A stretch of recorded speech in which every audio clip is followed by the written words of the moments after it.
दोस्तों, क्या दुनिया तीसरी विश्व युद्ध की दहलीज पर खड़ी है?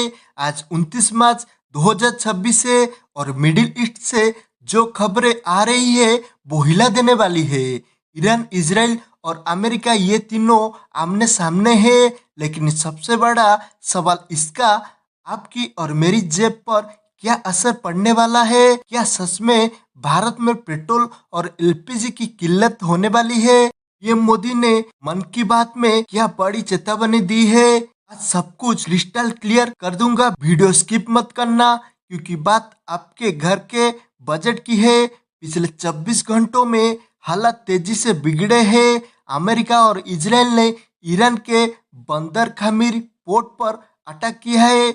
जवाब में ईरान ने बहरीन और यूएई में मिसाइल दागी है। सबसे बड़ी टेंशन है स्ट्रेट ऑफ हॉर्मुज। ये वो रास्ता है जहां से दुनिया का 20% क्रूड ऑयल गुजरता है। अगर ईरान ने इस रास्ते को पूरी तरह ब्लॉक कर दिया तो ग्लोबल इकोनॉमी क्रैश कर जाएगी। तेहरान के आसपास धमाकों की आवाज सुनी जा रही है और यूएस मैरिन्स ने ग्राउंड ऑपरेशन के लिए तैयार है।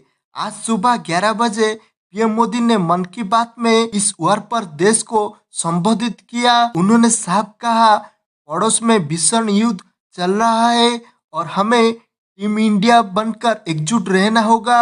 उन्होंने खास तौर पर अफवाह से बचने की अपील की है। मोदी जी ने यह भी बताया कि भारत सरकार गल्फ कंट्री के संपर्क में है ताकि वहां रह रहे 1 करोड़ से ज्यादा भारतीयों की सुरक्षा इंश्योर की जा सके। भारत इस वक्त वेट एंड वॉच मोड में है, लेकिन हम तैयार है। अब आते हैं यूएस बात पर जो आपको टेंशन दे रही है, पेट्रोल और डीजल। देखिए, भारत अपनी जरूरत का 85% रॉ ऑयल इंपोर्ट करता है। सप्लाई चेन डिस्टर्ब होने की वजह से इंटरनेशनल मार्केट में क्रूड ऑयल की प्राइसेस $110 से $120 पर बैरल के पार चली गई है। इसका असर ये है कि भारत के कई स्टेट में पेट्रोल पंप्स पर लंबी लाइंस दिख रही है। लोग पैनिक में टैंकी फुल करा रहे हैं।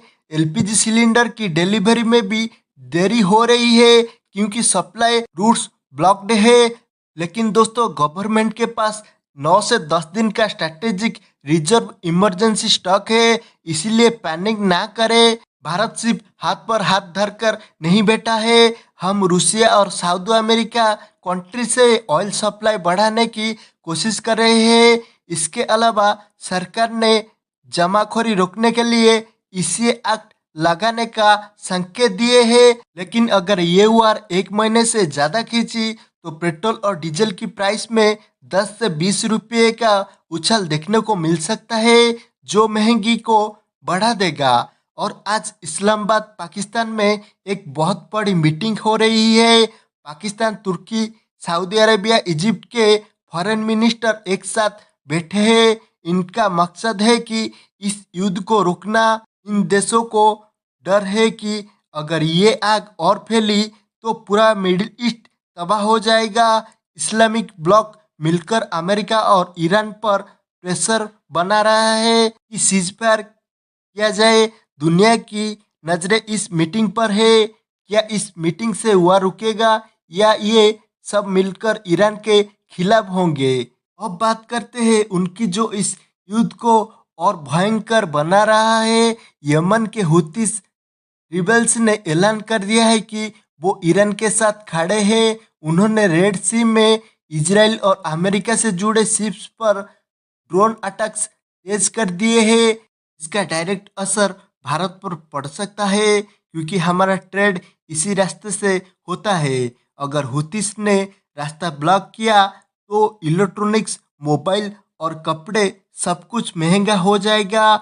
यमन के रास्ते से ये वार अब ग्लोबल ट्रेड वार बनती जा रही है। तो दोस्तों, सिचुएशन पल पल बदल रही है। एक तरफ इस्लामाबाद में मीटिंग चल रही है तो दूसरी तरफ हुतीस और ईरान जंग को फैला रहे हैं।